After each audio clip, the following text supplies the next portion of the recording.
வணக்கம், welcome to மகிழ் foods. நம்மகிட்ட நிறைய பேர் காம்போ பேக் இருக்கா அப்படின்னு தான் கேட்குறீங்க. இருக்குங்க, நம்மகிட்ட இட்லி பொடி காம்போ இருக்குது, மசாலா காம்போ இருக்குது. மசாலா காம்போவில் பார்த்தீங்கன்னா சாம்பார் பொடி, குழம்பு மிளகாய் பொடி, வத்த குழம்பு பொடி, மீன் மசாலா, நான்வெஜ் மசாலா இந்த சேர்த்து ஒரு காம்போ.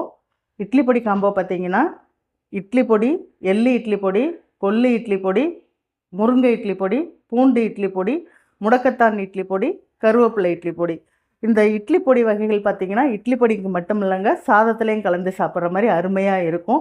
இப்போ திடீர்னு இப்போ ஸ்கூலுக்கு போகிற பிள்ளைகளுக்கு உடனே செஞ்சு கொடுக்கணும்னா இந்த முருங்கை கீரையெல்லாம் பிள்ளைங்க சாப்பிட மாட்டாங்க. அதை முருங்கை சாதப்பொடியாக அந்த மாதிரி கிளறி கொடுத்து விட்டிங்கன்னா அருமையாக இருக்கும். இந்த காம்போ வேணும்னா கீழே காண்டாக்ட் நம்பர் கொடுத்துருக்கேன், ஆர்டர் பண்ணி வாங்கிக்கலாம். இந்த காம்போ பேக்கை ஆர்டர் பண்ணுறவங்களுக்கு இந்தியா முழுவதும் ஃப்ரீ ஷிப்பிங் பண்ணி தரோங்க. ஆர்டர் பண்ணுங்கள், கீழே வாட்ஸ்அப் நம்பர் கொடுத்துருக்கேன். இந்த ஆஃபர் மே 31 வரைக்கும் இருக்குங்க. நன்றி, வணக்கம்.